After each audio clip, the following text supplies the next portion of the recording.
Welcome, welcome. Well, come on in.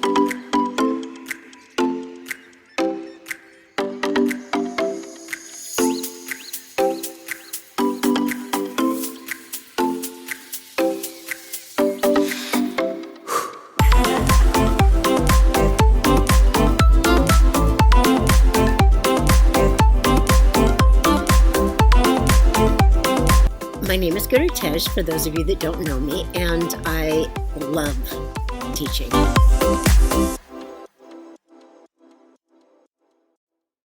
Hello, welcome.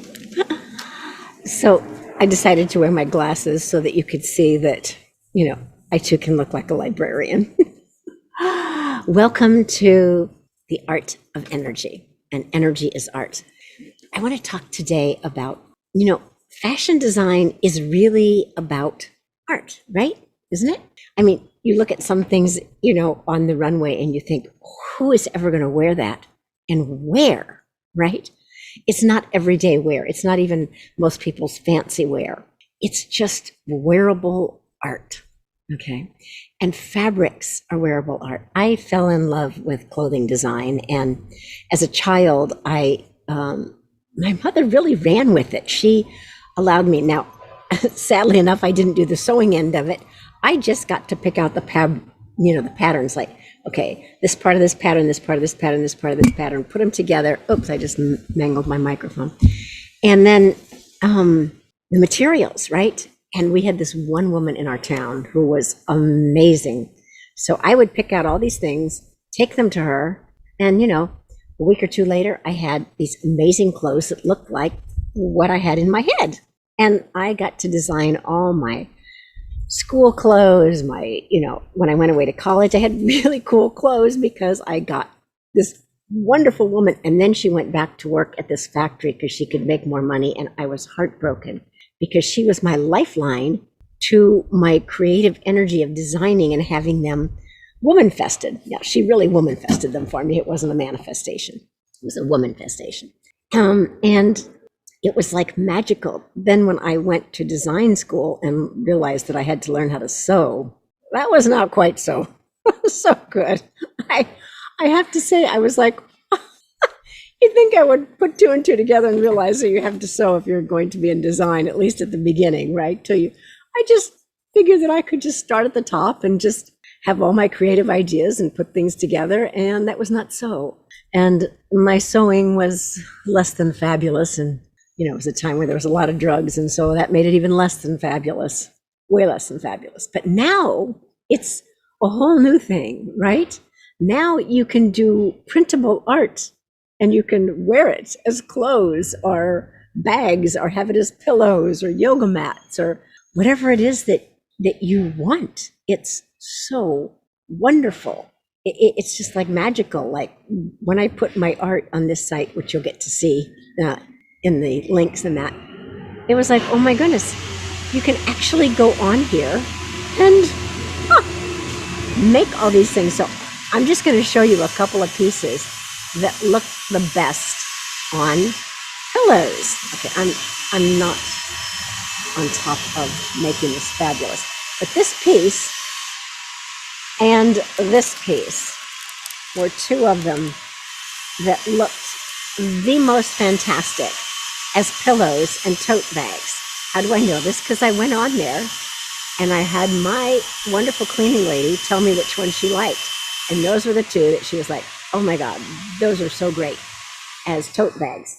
And then I had this great experience that I asked her, I said, so when is your birthday? She said, today. I was like, today? She said, yes. So I bought her one of them. I'll have to give it to her the next time I see her because it didn't come, wasn't on Amazon. It didn't come the next day or that moment.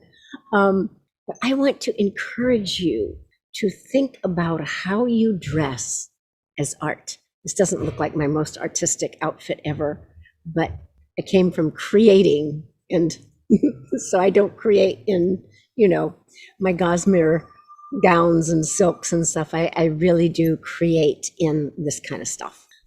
My art I create on the floor in my office, and it's a mess. I just pull stuff out and, look at the paper that is talking to me the most for the background, and then I go from there.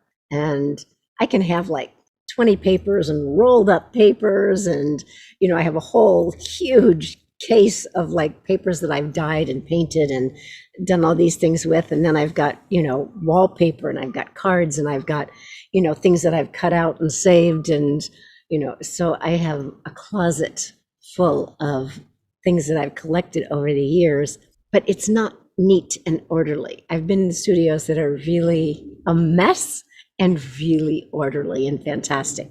Mine is kind of in between, but I get to clean up afterwards every time. I can't leave it out because I don't have that kind of studio. Mine is my office studio healing space. So it's a multi-purpose room. So I want to encourage you to get creative and realize that you don't need like, oh, I can't do this because I don't have whatever. It doesn't have to be perfect. Let it just, create a little space inside of another space that you can do that which you love, whether it's writing, whether it's, painting, whether it's, collage, whether it's creating music, whatever your artistic endeavor is. Art wakes us up. Art makes us alive and creative. And having that space, shared space, doesn't have to be just designated, that you can create with is priceless. And look at it in terms of like what you wear every day. Be an artist when you go into your closet every day and go, what do I feel like wearing today? What colors are calling to me? We're going to do a whole thing on colors and how important they are in your energetic life. There are colors that calm you down, ones that wake you up, ones that make you feel inspired, ones that make you want to eat, right? Well, that's true. So we're going to talk about colors and what they can do for you next time. But this time I want you to think about your wearables, the things you wear, your jewelry, your clothes, as an artistic statement of you, not just something you throw on to go to the grocery store. Every time you go to put clothes on, allow it to be an artistic, creative endeavor that allows you to look and feel like you want to in the world, so that you can be creating an energetic of feeling at home in your body, in your clothes, so that as you come forth, you are a very connected yoga person, right? You don't have to do yoga. Yoga means to yoke or unite. So when you feel like your clothes are you, that you feel good in your clothes, your wearables, then you project a whole different energy. Remember one time shopping with my daughter, and we went to this one store that she liked a lot, and we bought quite a lot of clothes and came home. And the next morning she woke up and she goes, they're not mine. And I took them back to the store and they said, what's the reason for bringing them back? And I said, they're not hers. And they looked at me like I was insane, but I understood what she meant. It's like, if the fabric doesn't feel good on you, if if you're wearing synthetic clothes that don't breathe, they don't feel as good as natural fibers.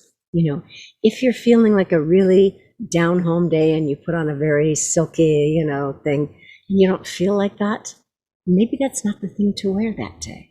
I know a lot of times we wear clothes to impress others, but you want to be at home in your clothes so that you can feel like you can project you from them. It's much better to turn up in something you feel at home in and project a connected being than show up in something you think somebody else is telling you should wear and feel like a fake, right?